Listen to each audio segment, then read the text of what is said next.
America needs a full-time president and a full-time Congress, particularly at this time with problems we face at home and abroad, to continue to fight through the months ahead for my personal vindication would almost totally absorb the time and attention of both the President and the Congress in a period when our entire focus should be on the great issues of peace abroad and prosperity without inflation at home. Therefore, I shall resign the presidency effective at noon tomorrow. Vice President Ford will be sworn in as president at that hour in this office. As I recall the high hopes for America with which we began this second term, I feel a great sadness that I will not be here in this office working on your behalf to achieve those hopes in the next 2.5 years. But in turning over direction of the government to Vice President Ford, I know, as I told the nation when I nominated him for that office 10 months ago, that the leadership of America will be in good hands. In passing this office to the Vice President, I also do so with a profound sense of the weight of responsibility that will fall on his shoulders tomorrow, and therefore of the understanding, the patience, the cooperation he will need from all Americans.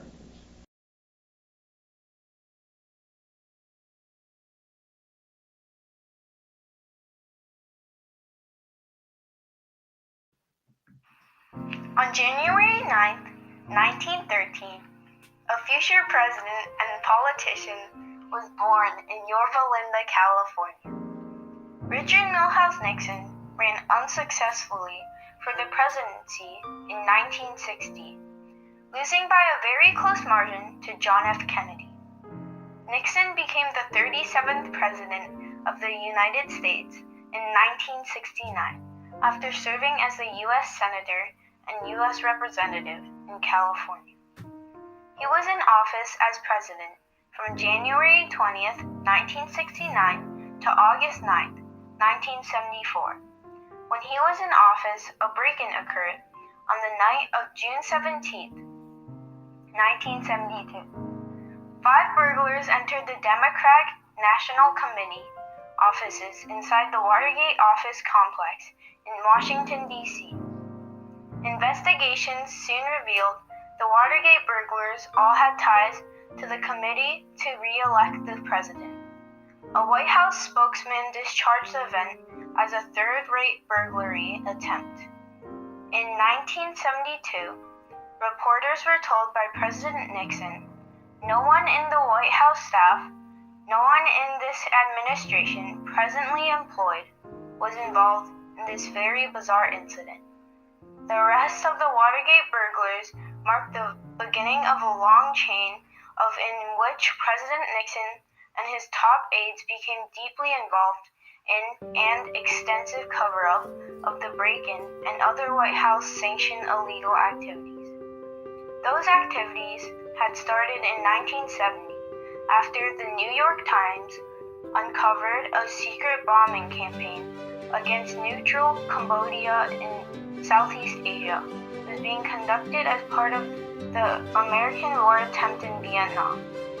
Following the disclosure, Nixon ordered wiretaps of reporters and government employees to find the source of the news leaks.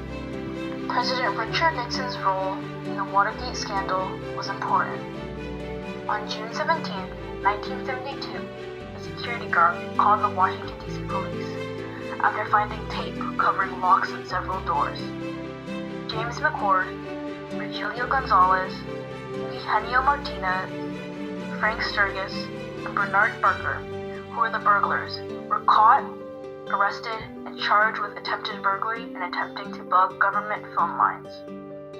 After investigating further, Washington Post reporters Carl Bernstein and Bob Woodward finally traced the burglary incident to the committee to re-elect President Nixon. It It turns out that the committee had a slush fund that funded lots of other illegal activities, which could be traced back to President Nixon himself. 9 months after the break-in, one of the burglars claimed that there was a high-level cover-up of their crime. White House counsel John Dean was the first to testify that President Richard Nixon was involved in the cover-up of the crime. In July 1973, it was found out that President Nixon had secretly taped almost all White House conversations. The prosecutor demanded that Richard Nixon give them all his secret tapes, but he refused. By June 1974, after 22 people linked to the burglary were charged with conspiracy charges, the Supreme Court ordered the secret presidential tapes to be turned over. Investigators listened to the tapes and heard President Nixon talking about the burglary and the cover-up. Nixon is faced with the prospect of almost definite impeachment, so he decided to resign on August 8, 1974. The Watergate scandal affected the many years afterward.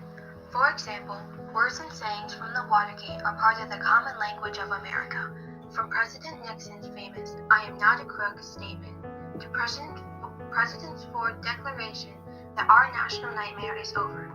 But nothing has been more prevalent than the use of the suffix "gate" to describe scandals. By one count, more than 200 scandals have had "gate" attached to them. Immediately after Watergate, the nation was already distrustful and disoriented after the racial and cultural conflicts of the 1960s and the revelation that their government, under President Lyndon Johnson, had been hiding the truth about the Vietnam War. Nixon then put the country through a constitutional crisis and left the Oval Office in disgrace, seemingly overwhelmed by the office and its challenges.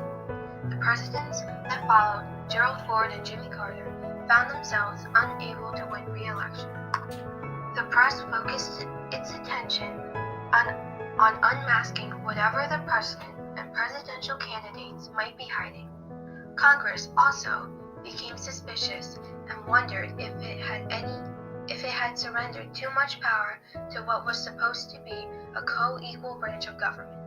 But the legacy of the Watergate ultimately lies in the minds of American voters. Today, we don't seem to see government experience or the right set of policies in our presidential candidates. Instead, what Americans seem to long for is authenticity and a person to trust and believe in. In addition to the investigation on President Nixon, the Vice President had problems of his own. As a result of wrongdoings unrelated to the Watergate scandal, Vice President Spiro T. Agnew resigned in 1973. Gerald Ford was appointed Vice President in his absence. As the Watergate investigation continued, the President's trusted men began providing evidence to the committee. They realized they were not safe from prosecution, and they were going to provide information to save themselves. President Nixon fought to keep the secret audio tapes secured, stating it was an invasion of presidential confidentiality. White House released edited transcripts of the recordings, which proves to be more troublesome for the president, despite his effort at remaining in good light. The White House Judiciary Committee passed the first phase of impeachment in July 1974. Understanding the full extent of impeachment, President Nixon submitted his resignation to step down. Due to the court proceedings continuing after his resignation, the successor, President Gerald Ford, issued a full pardon to Richard Nixon for all wrongdoings during his presidency, so the investigation could come to an end.